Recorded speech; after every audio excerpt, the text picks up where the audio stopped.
The lash cut through the silence of the marble hall, a sound as sharp and ugly as the laughter that followed it. Catherine Vance didn't scream. She lay crumpled on the priceless Persian rug, the thin silk of her evening gown ripped at the shoulder, her body braced for the next blow. Her husband Jonathan stood over her, his face a mask of cold fury, the riding crop a dark line in his hand. But the worst sound wasn't the whip. It was the musical, mocking laughter of his mistress Victoria Croft, who watched from a velvet armchair, swirling a glass of champagne. She was entertained. This was her theatre. And in that moment, as the third strike seared across Catherine's back, the grand oak doors of the drawing-room swung silently open. The Vance estate in Greenwich, Connecticut, was a monument to new money clawing its way toward old-world legitimacy. A sprawling stone mansion named Greygate. It was all manicured lawns, imposing Doric columns, and interiors curated by a designer whose name was whispered with reverence in the pages of architectural magazines. To the outside world, Jonathan and Catherine Vance were the estate's perfect occupants. He was the brilliant, handsome executive vice president at Sterling Global, the multi-billion-dollar logistics empire founded and still ruthlessly run by his father-in-law, William Sterling. She was the beautiful, elegant, and demure wife, a perfect hostess, and a quiet patron of the arts. Their photographs graced society pages, a toast at the Met Gala, a shared smile at a charity polo match, a hand-in-hand stroll through Aspen. But inside Greygate, the air was as thin and cold as the mountain-top. The love Catherine had once believed in had long since curdled into a possessive, suffocating control. Jonathan, the charming suitor, who had quoted poetry and promised her the world, had revealed his true nature shortly after the wedding vows were exchanged. He was a man pathologically insecure, terrified of living in the shadow of her father. He saw the Sterling name not as a partnership, but as a brand he had to conquer.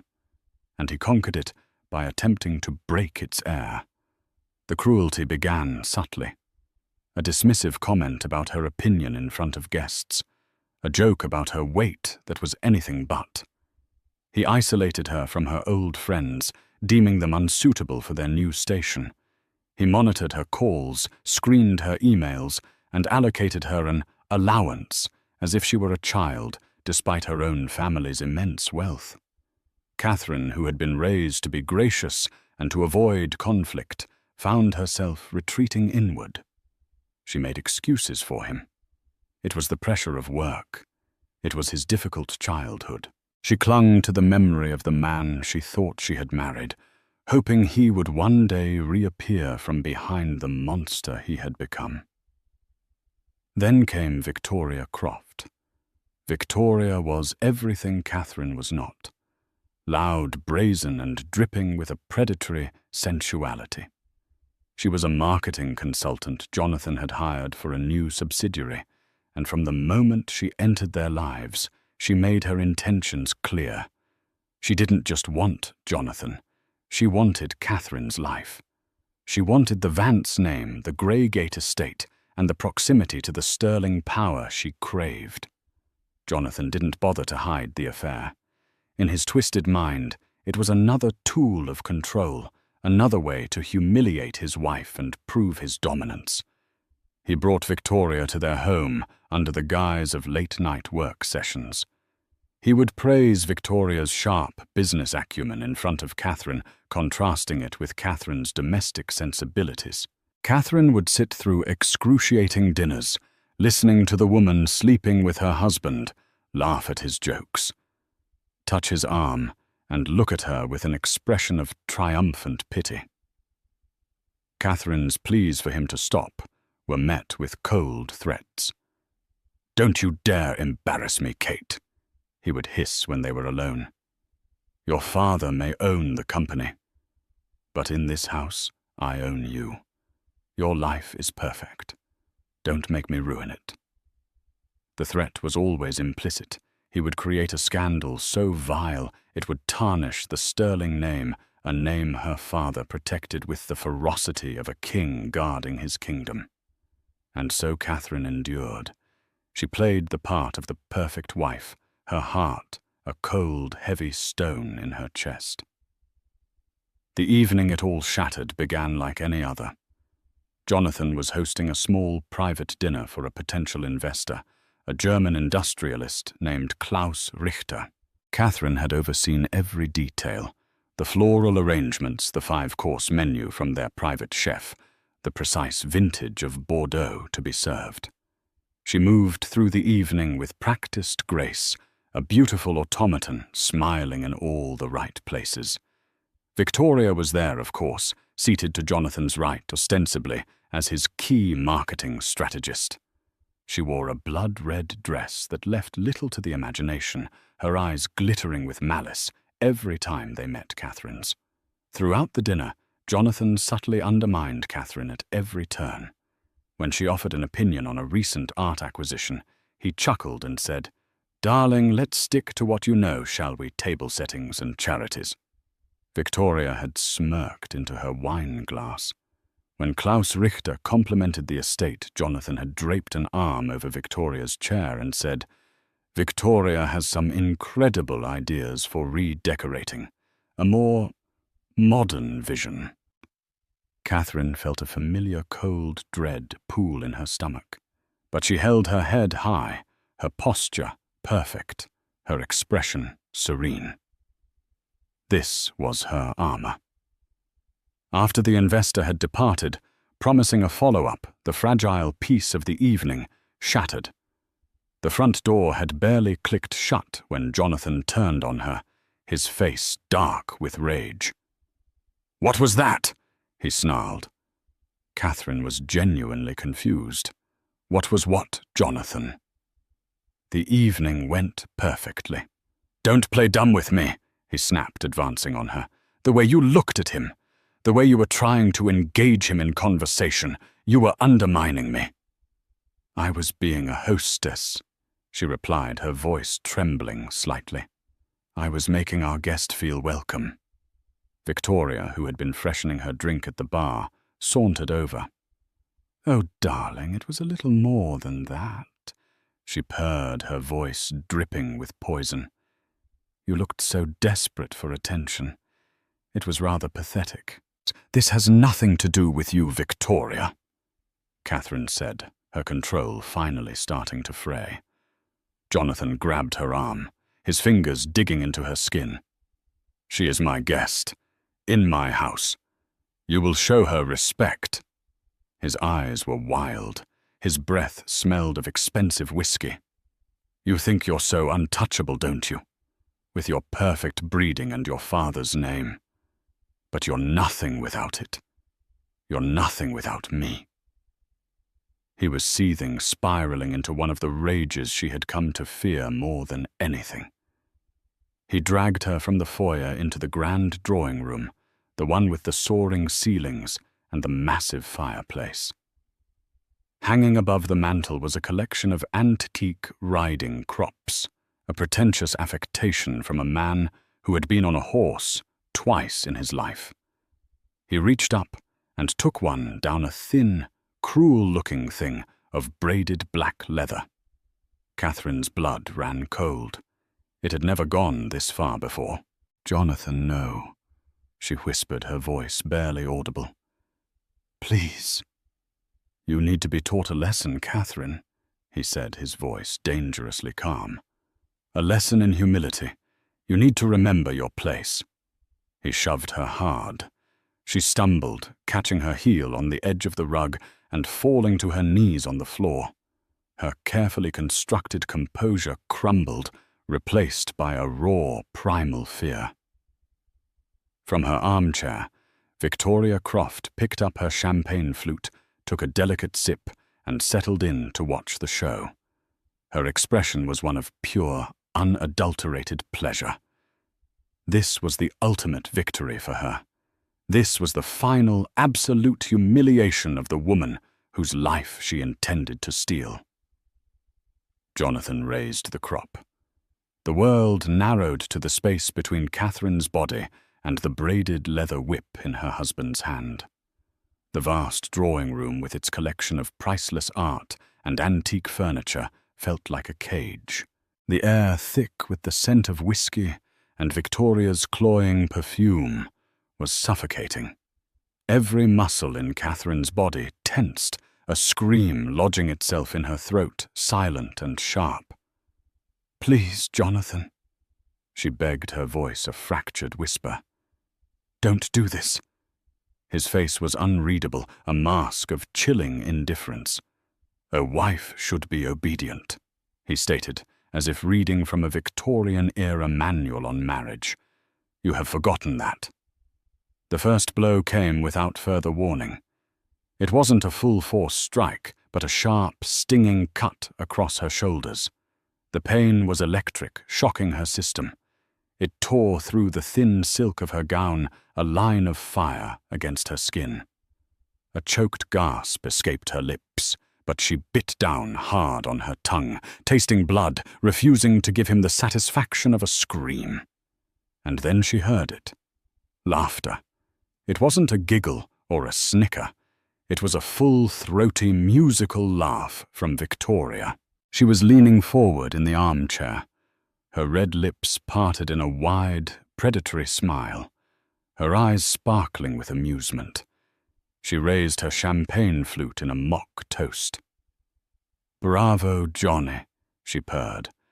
"A man who knows how to handle his affairs." That sound, more than the physical pain, broke something inside Catherine. The humiliation was absolute, a corrosive acid dissolving the last vestiges of her hope. She wasn't just being assaulted by her husband.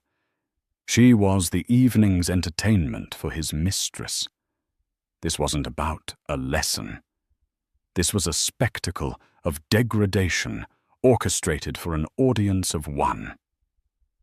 Jonathan's lips twisted into a cruel smirk, fueled by Victoria's approval. He felt powerful. He felt in control. He raised the crop again, this time with more force. The whip sliced through the air with a vicious whistle before landing with a sickening crack against her back, lower this time near her waist. This time a pained cry was torn from her throat. She crumpled forward, her hands splayed on the intricate patterns of the rug, her forehead pressing against the cool, unforgiving fibers. Tears welled hot and furious, but she refused to let them fall. She would not weep for them. She would not give them her tears. "See," Jonathan said, his voice laced with a triumphant sneer directed at Victoria. "It's all about communication, establishing boundaries." "Oh, I see the boundaries very clearly," Victoria replied, her voice husky with excitement. "She's on the floor and you're standing over her. It's wonderfully primal." He took a step closer, the shadow of his body falling over Catherine.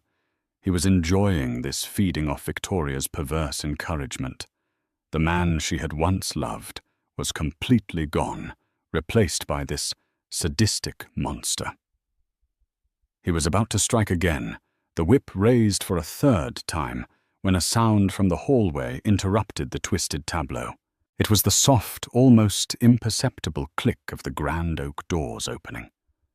Neither Jonathan nor Victoria noticed at first.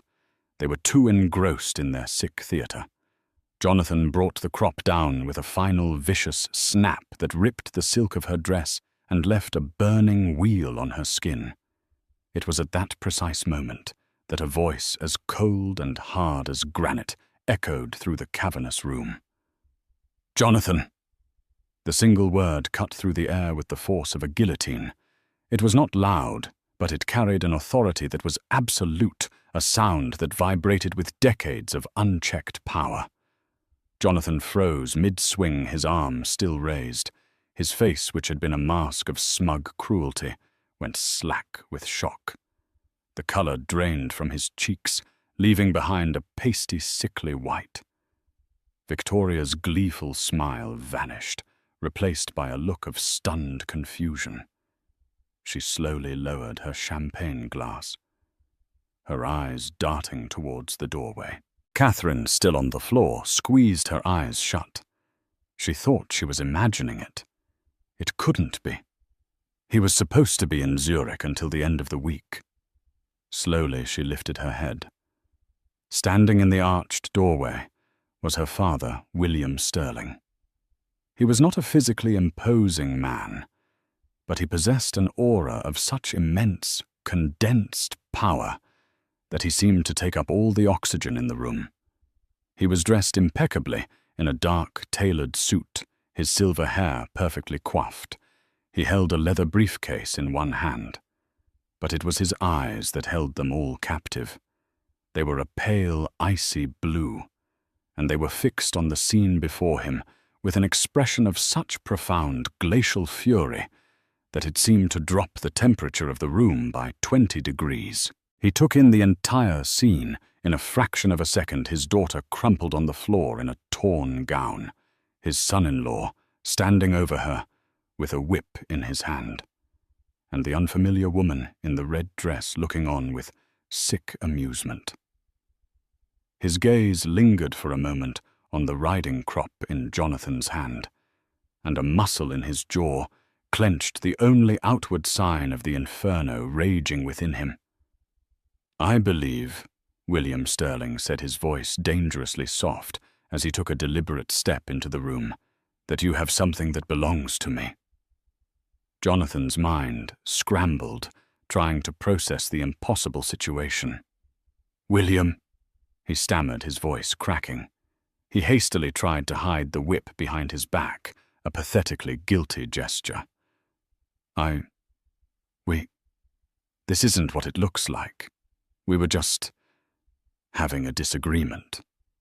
William's icy gaze flickered from Jonathan to Victoria, who now looked as if she'd swallowed her champagne glass. He dismissed her with a look of utter contempt, as if she were a piece of dirt on the floor, before his eyes settled back on Jonathan. "A disagreement." William repeated the words, dripping with sarcasm. He took another slow, deliberate step into the room. The sound of his polished leather shoes on the marble floor was like the ticking of a doomsday clock. "My daughter is on the floor, her dress is torn, and you are holding a whip. Explain to me, Jonathan, what kind of disagreement ends like this?" "It was a misunderstanding," Jonathan babbled, sweat beading on his forehead. "Kate she's overly emotional. She fell." Catherine watched her father.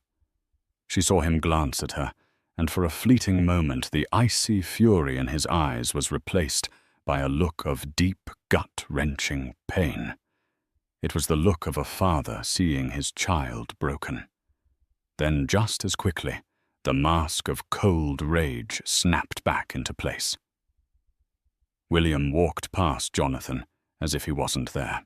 He knelt beside Catherine, his movement stiff but gentle. He didn't try to help her up. Instead, he simply placed a hand on her uninjured shoulder. His touch was warm and solid, an anchor in the swirling vortex of her pain and humiliation. "Catherine," he said, his voice now devoid of anger, filled only with a quiet, firm resolve. "Are you hurt?" She couldn't speak. She could only look into his eyes and give a slight, almost imperceptible nod. That was all the confirmation he needed. He stood up, turning to face his son-in-law. Jonathan, who had been a swaggering tyrant moments before, now looked like a schoolboy caught in a lie, shrinking under William's gaze. "Get out," William said. The command was absolute. "What? This is my house," Jonathan blustered, a pathetic attempt to reclaim some semblance of authority. William's lips curved into a smile that held no warmth, no humor. It was a terrifying sight. Let's clarify. The down payment for this house came from a trust I established for Catherine. The mortgage is secured against stock options in my company, which I granted you. The staff are paid by an account that I fund. So no Jonathan. This is my house. You are merely a guest whose welcome has just expired.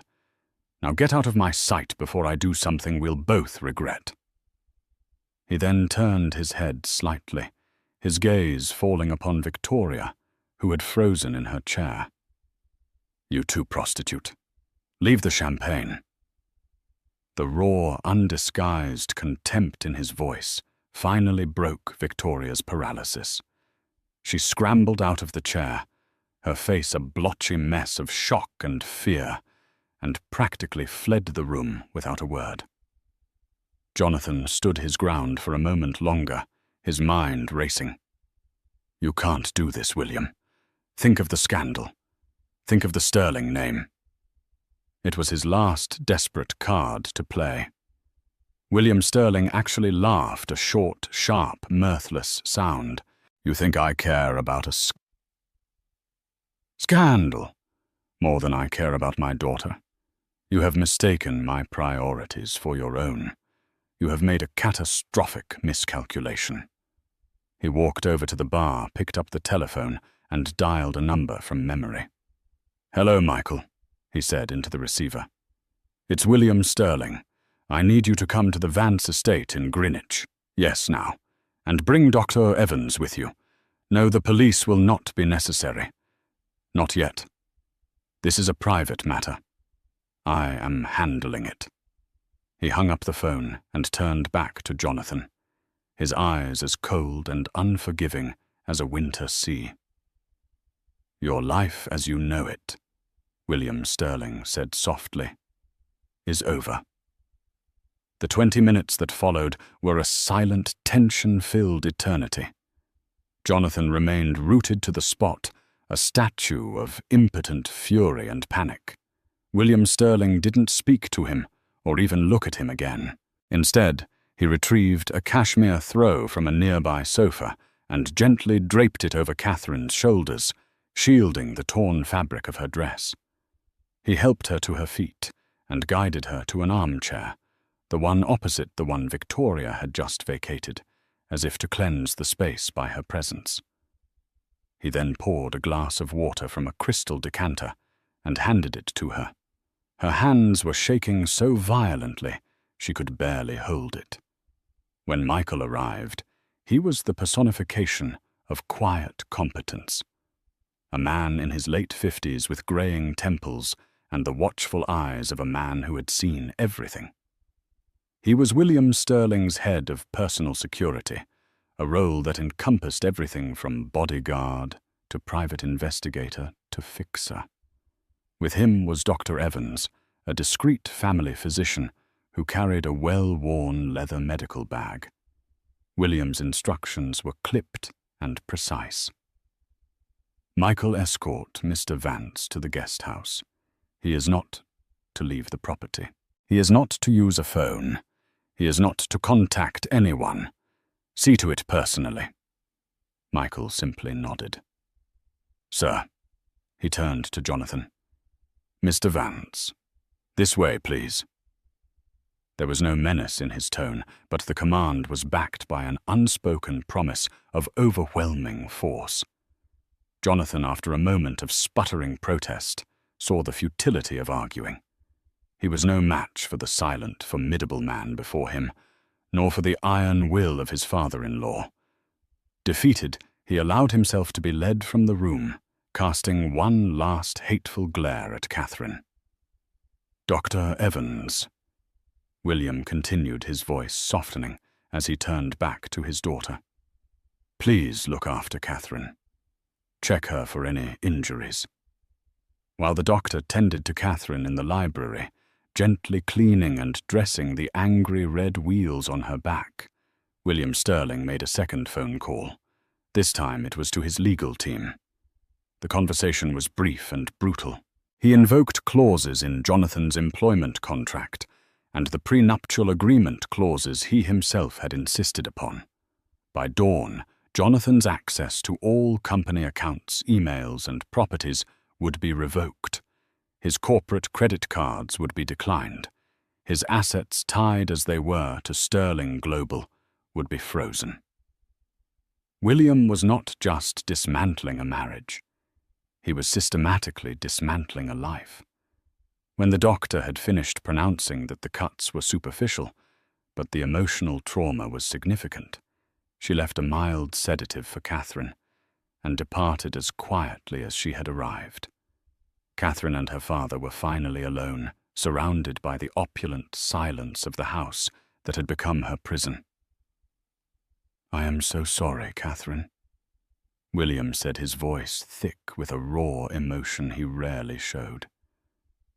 He sat on the ottoman in front of her, his usual air of command replaced by a father's grief. "I never should have let him. I saw the signs. His ambition. I thought it would be good for the business. I never imagined he was a monster." "It's not your fault, Dad." Catherine whispered the words, scratching her throat. "I hid it. I was ashamed." "There is no shame in being a victim." He countered, his voice hardening again. "The shame belongs entirely to him, and he is going to learn the true meaning of that word."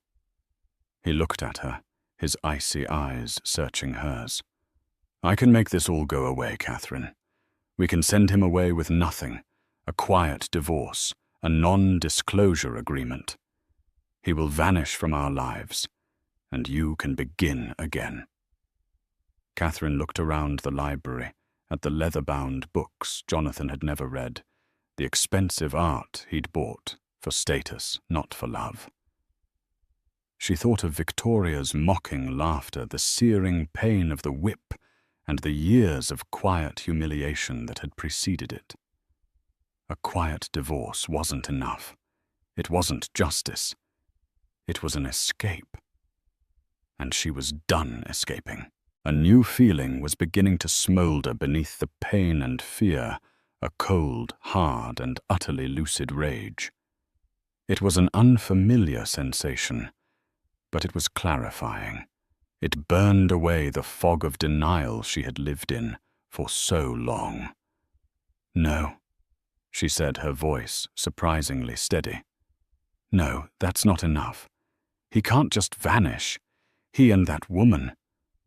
They can't just walk away from this and build a new life somewhere else. They enjoyed it, Dad. They thought it was a game." William watched her, a flicker of something new in his expression. It was respect. He was seeing not just his daughter, but a reflection of his own iron will, a trait he had long feared was absent in her. "Then what do you want?" he asked quietly. "I don't just want to divorce him," Catherine said, leaning forward, the pain in her back a dull throb that now seemed to fuel her resolve. "I want to ruin him. I want to ruin them both. I want to take away everything they have and everything they hope to be. I want them to know that I did it. I want them to feel as small and as helpless as they made me feel tonight." For the first time that night, William Sterling smiled. It was the smile of a predator who had just been given permission to hunt. "Good," he said. "That's the Sterling blood I was looking for. We won't just get revenge, Catherine. We will orchestrate a symphony of destruction." He stood up and walked to the window, looking out over the darkened, perfectly manicured lawns of the estate. He made one fatal error beyond touching you. He used his position at Sterling Global as his power base. He flew too close to the sun, and he's about to find out that I own the sun. The plan began to form in that moment, not in a flurry of shouted commands, but in a quiet, calculated exchange.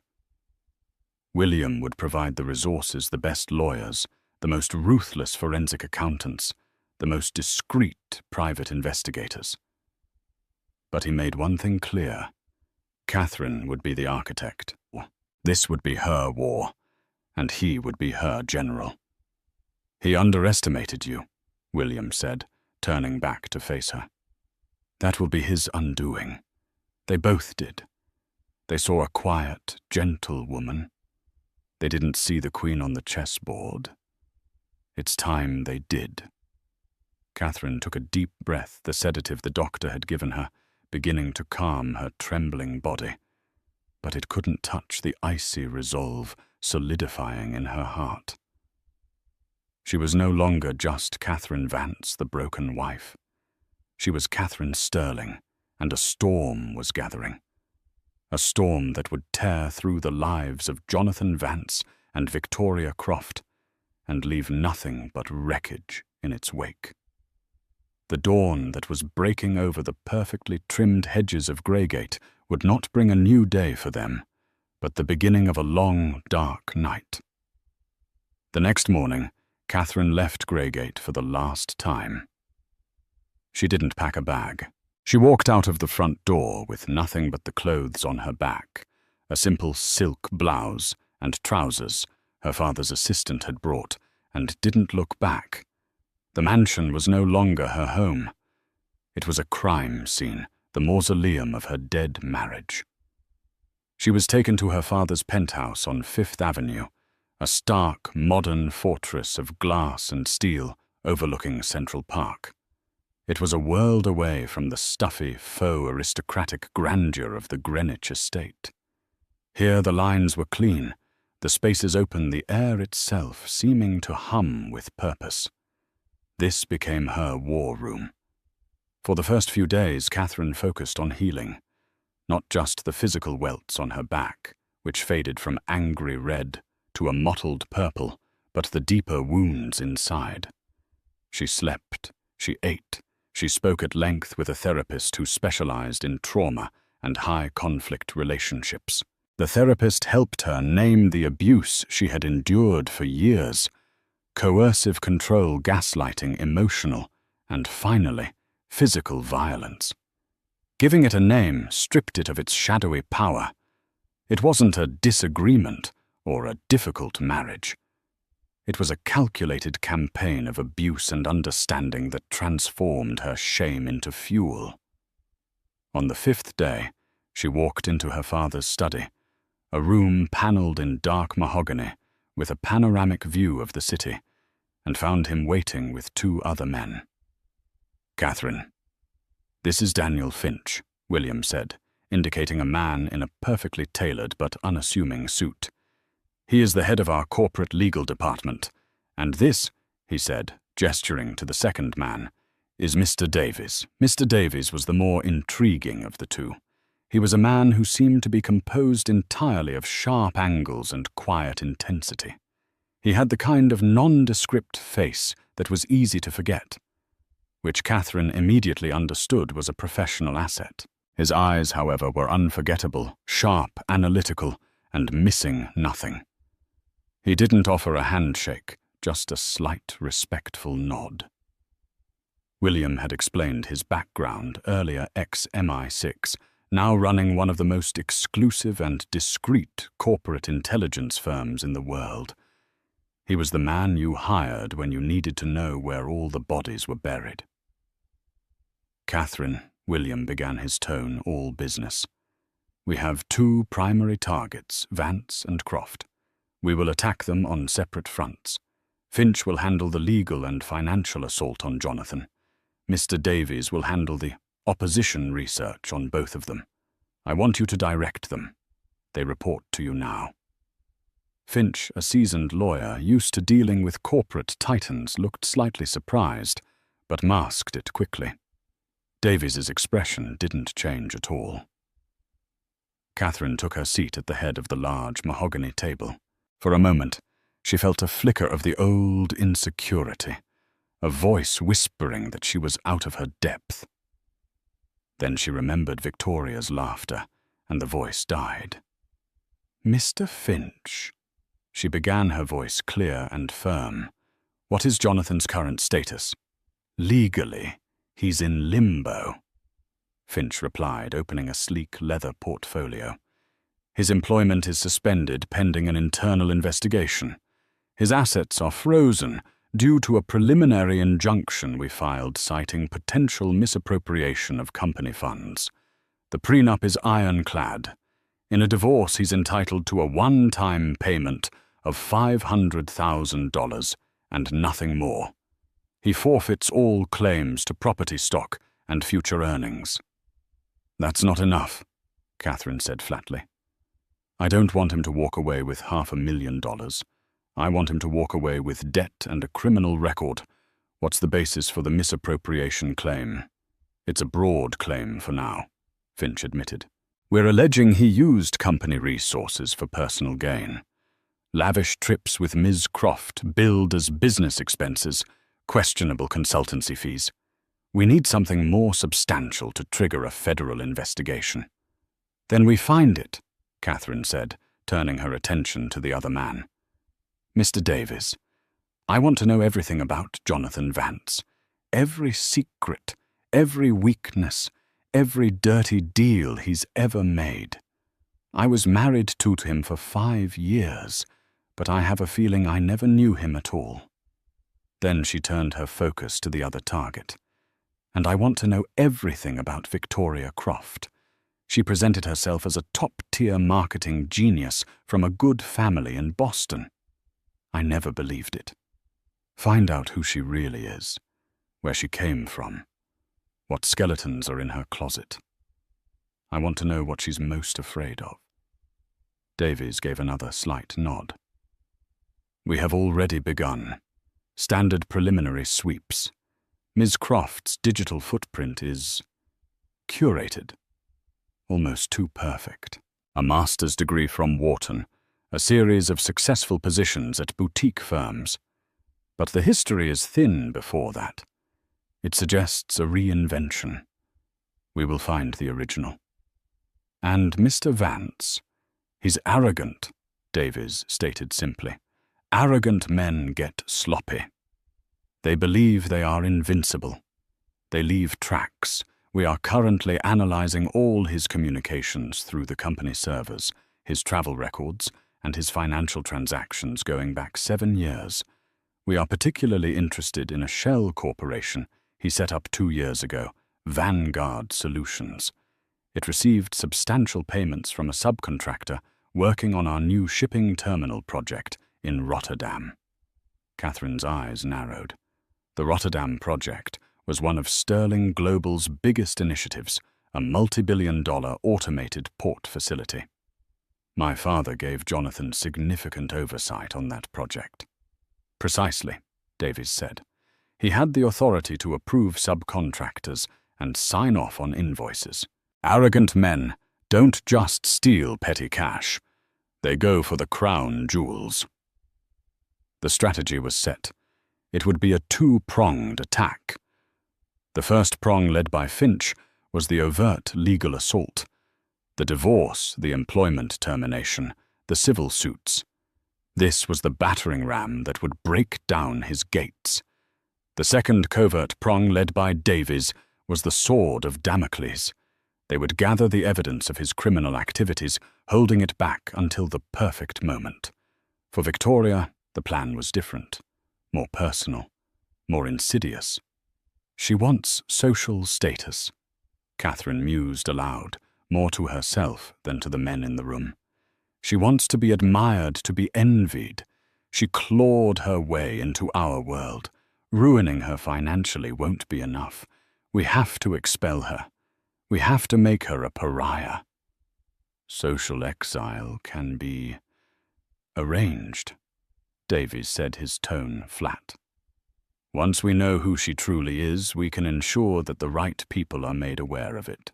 The society columns can be just as brutal as a courtroom. Over the next 3 weeks, the penthouse became a command center. Catherine worked tirelessly, often late into the night. She shed the last remnants of the timid, passive woman she had been. The abuse had burned away her naivete, leaving behind a core of tempered steel. She was sharp-focused and utterly ruthless. She reviewed financial statements with Finch, spotting anomalies with an intuition that surprised the veteran lawyer. She analyzed surveillance reports from Davies's team, piecing together timelines and connecting disparate pieces of information. She learned that Jonathan was trapped at the guest house, cut off, and growing more desperate by the day, bombarding Finch's office with angry, threatening calls that were all meticulously recorded. She learned that Victoria had tried to contact him, but her calls were blocked. She was holed up in her luxury apartment, a lease paid for, by Jonathan's now frozen accounts, likely wondering why the money had suddenly stopped. Catherine was no longer a victim reacting to trauma. She was a strategist, a hunter. She was forging the sword of her own vengeance, and she was learning to wield it with terrifying precision. Every document she read, every report she analyzed, was another step towards the complete and utter annihilation of the two people who had tried to destroy her. She wasn't just taking back her life, she was preparing to burn theirs to the ground. The breakthrough came on a rainy Tuesday afternoon, 4 weeks after the attack. Mr. Davies arrived at the penthouse not with a file, but with a single encrypted tablet. He placed it on the mahogany table in front of Catherine and her father. "We have them," he said without preamble. His usual stoic expression was tinged with a hint of professional satisfaction. He tapped the screen, bringing up a complex flowchart of bank accounts, shell corporations and wire transfers. It was a dizzying web of deception, but at its center were 2 names, Jonathan Vance, and a Rotterdam-based construction firm called Decker Heavy Industries. Vanguard Solutions, the shell company Vance set up, has one purpose. Davies explained, his finger tracing a line on the screen. Decker was awarded the primary contract for laying the foundation and concrete work at the new port terminal. A contract Vance approved. Over the past 18 months, Decker has systematically overbilled Sterling Global by 22%, citing unforeseen geological challenges and material cost overruns. Vance approved every single inflated invoice. "I remember those reports." William growled, his knuckles white as he gripped the arm of his chair. "I questioned them, but Jonathan produced geological surveys and supplier cost sheets to back them up. All forged, I assume." "Completely fabricated," Davies confirmed. The excess payments, totaling just over $34 million, were then funneled from Decker back to Vance through a series of offshore accounts, finally landing in the account of Vanguard Solutions. It was a classic kickback scheme, executed on a massive scale. Jonathan hadn't just been stealing from the company. He had been stealing directly from William Sterling's flagship project, using his trust as a weapon. "This is more than enough for a federal case," Finch said, peering at the tablet with a lawyer's hungry gaze. "Wire fraud, embezzlement, money laundering. He'll do serious time for this. 20 years, maybe more." Catherine felt a cold sense of victory, but she held up a hand. "Not yet. We don't go to the authorities yet." "What else did he use the money for?" Davies swiped the screen. A new set of images appeared. Photographs. Surveillance shots of Jonathan meeting with a shadowy figure in a Brussels hotel bar. Bank statements from Vanguard Solutions, showing a series of large, untraceable cash withdrawals. "He's been playing in a dangerous sandbox," Davies said. "He's been using a portion of the stolen funds to bribe port officials and union leaders to ensure there are no labor disputes or regulatory delays. He wasn't just stealing.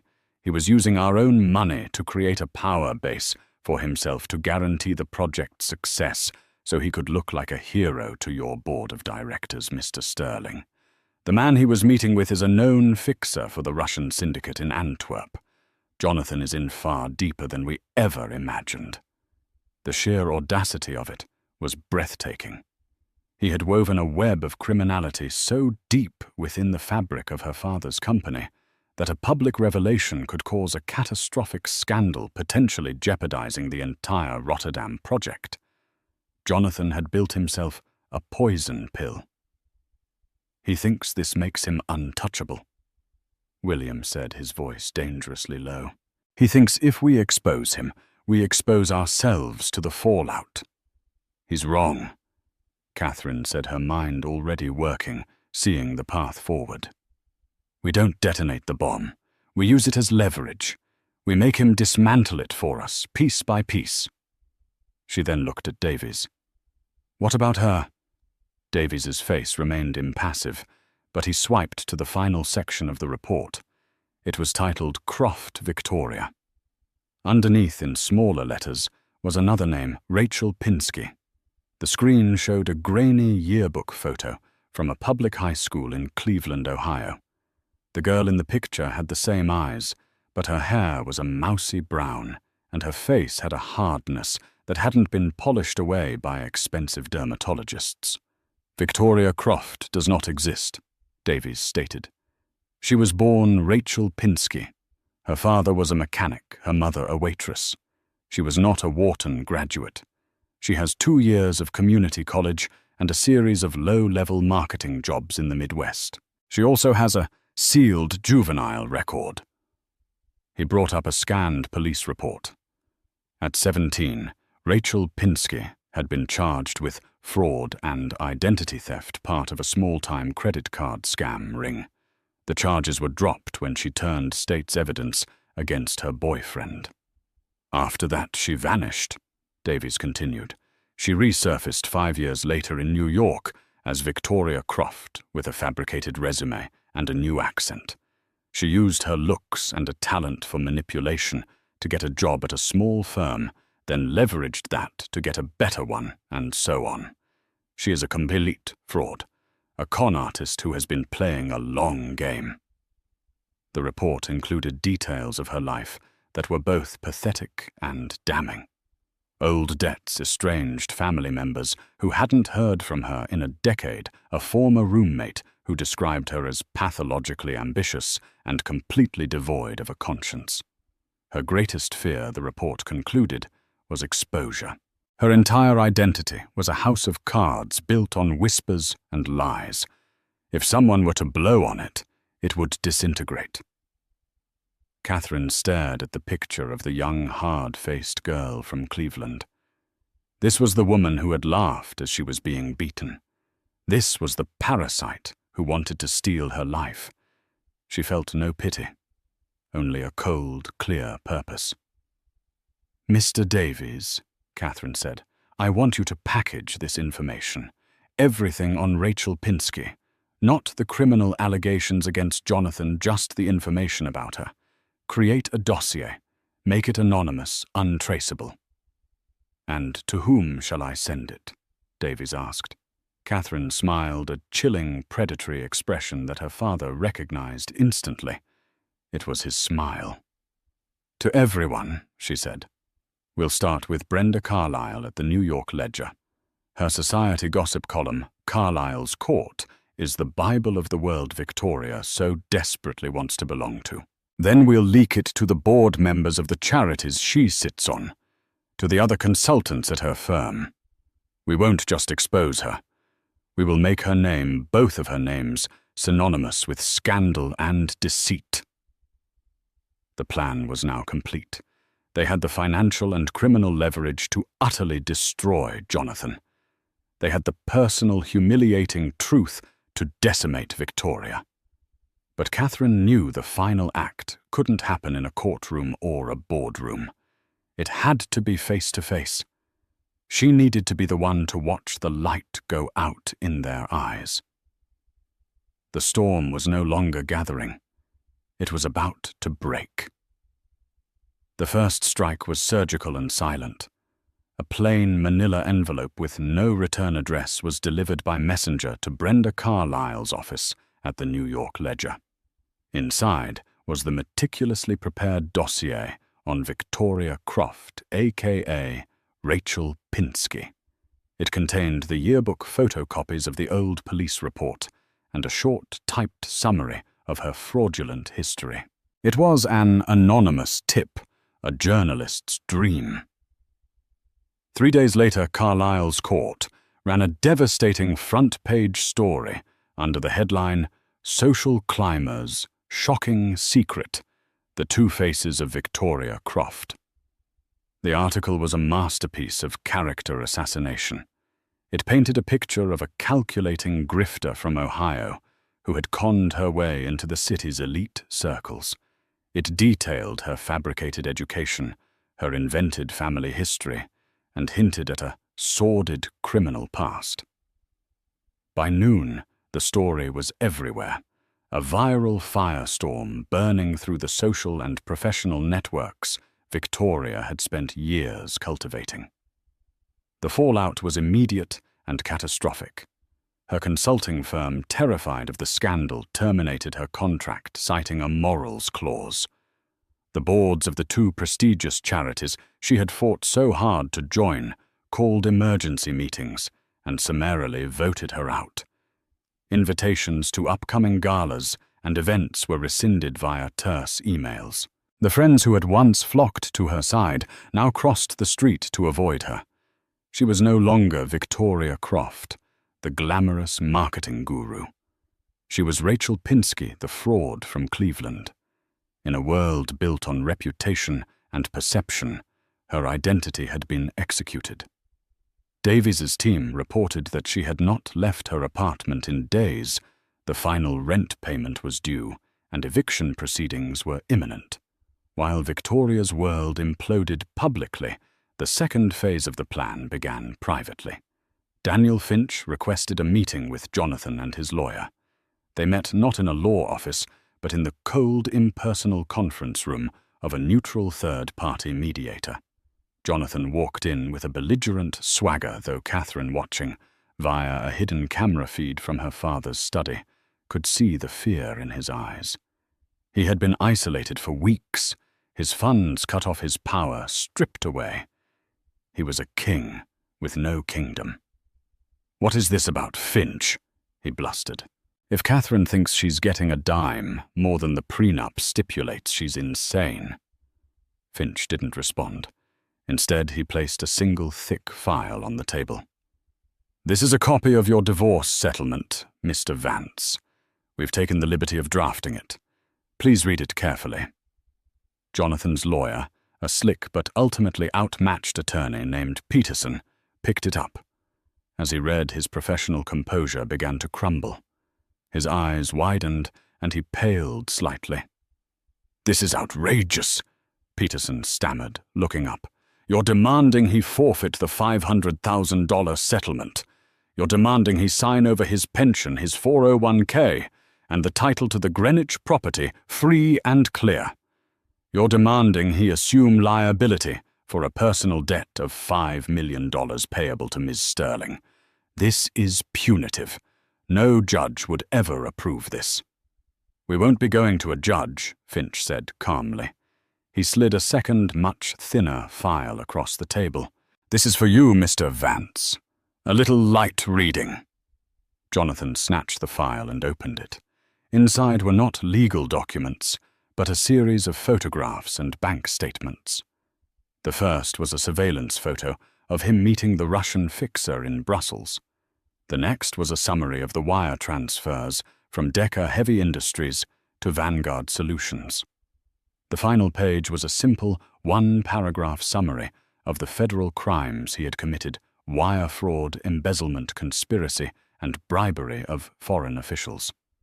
Jonathan stared at the papers, his face turning the color of ash. The swagger evaporated, replaced by the stark animal terror of a trapped man.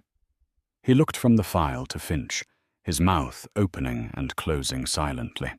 "As you can see," Finch continued, his voice as smooth as silk, "we have a choice to make. Option A. You sign the divorce settlement as written. You walk away with nothing but the clothes you're wearing and a substantial legally binding debt to your ex-wife.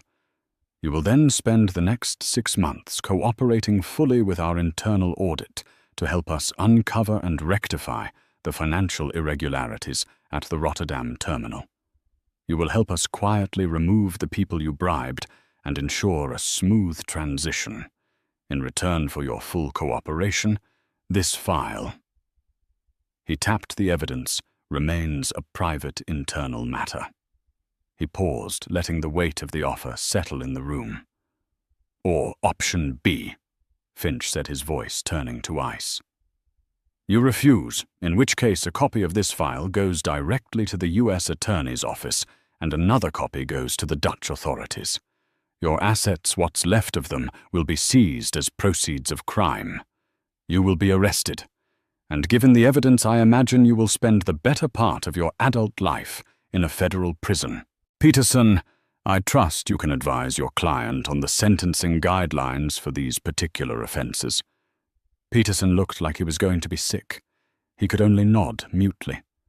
Jonathan was breathing heavily, his eyes darting around the room, as if searching for an escape that wasn't there.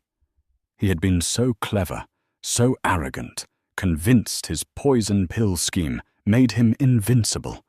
He never imagined they would find everything. He never imagined they would be willing to use it with such brutal precision. "She did this," he rasped, his voice filled with venom. "Catherine did this. Ms. Sterling has taken a keen interest in rectifying the damage you have caused her and her family's company," Finch replied coolly. "You have 1 hour to decide. The clock is ticking." There was no choice to make. It was a checkmate. An hour later, a defeated, broken Jonathan Vance signed every document placed in front of him, effectively signing away his entire life. But Catherine knew it wasn't over. The legal and financial destruction was complete, but the emotional reckoning was yet to come. She had one final act to play.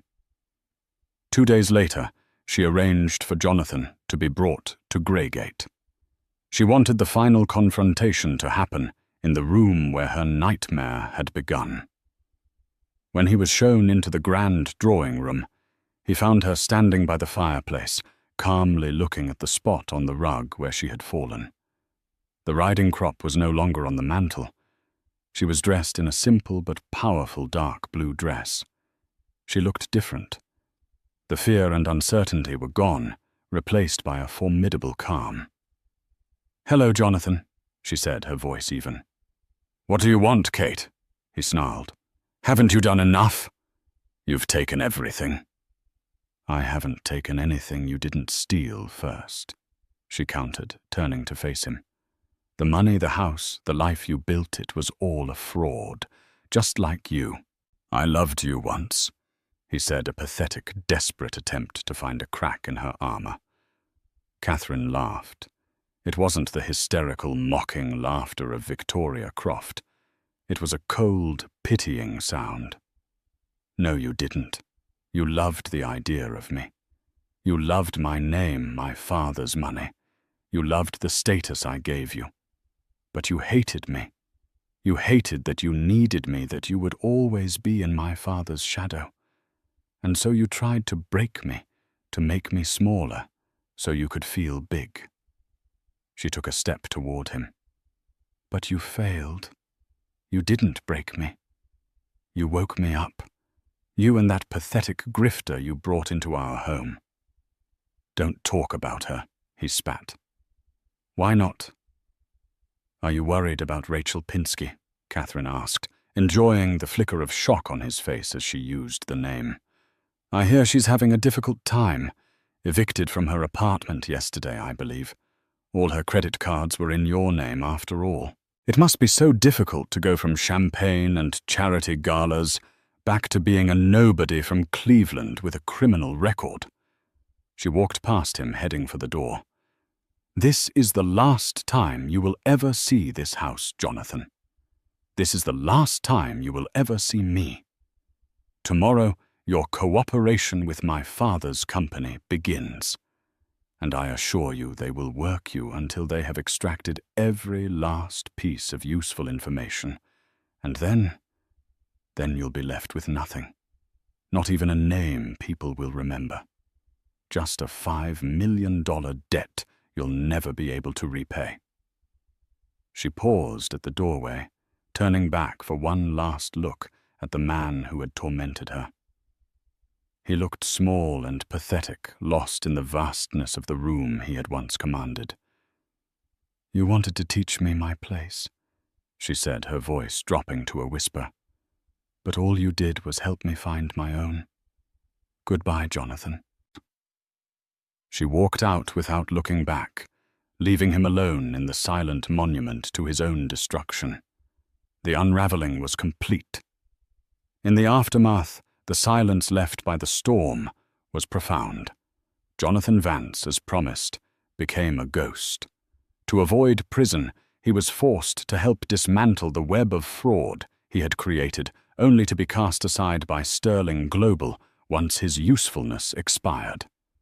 He vanished from public life, a disgraced man with an insurmountable debt erased from the world he fought to conquer. Victoria Croft's demise was more public. As Rachel Pinsky, she was a pariah. The social circles she'd infiltrated slammed their doors, leaving her unemployable and destitute. Her punishment was to live as a bitter shadow forever, on the outside of a life she'd only pretended to have. Catherine, however, did not retreat into a quiet life. She reclaimed her maiden name and her power. Refusing to be a mere heiress, she took a leading role at Sterling Global, creating a new ethics division to rebuild the integrity Jonathan had shattered. She excelled her personal experience with deceit, giving her an unmatched insight that earned the respect of veteran executives. She sold the Greenwich estate, exorcising its ghosts, and used the funds to establish the Sterling Foundation for Victims of Domestic Abuse, transforming her personal trauma into a public shield. A year later, looking out over the London skyline, Catherine was finally whole. The scars on her back had faded reminders not of pain, but of the strength she had forged in the fire. The revenge was not just about justice, it was a reclamation. She hadn't just destroyed her enemies. She had built a new world from the ashes, one where she was no longer a victim in a cage, but the powerful architect of her own destiny. And so Catherine Sterling's story isn't just one of revenge. It's a testament to the incredible strength that can be forged in the fiercest of fires. It's about how the deepest betrayals can sometimes awaken a power within us we never knew we possessed. She didn't just get even. She rose above transforming her personal tragedy into a source of strength and a beacon of hope for others. Her journey reminds us that the ultimate victory isn't just in watching your enemies fall, but in building a better life from the rubble they left behind. If this story of resilience, justice, and ultimate triumph resonated with you, please take a moment to hit that like button. Share it with someone who appreciates a story of strength overcoming adversity. And most importantly, subscribe to the channel and ring the bell for more gripping stories like this one. Your support helps us continue to bring these powerful narratives to life. Thank you for listening.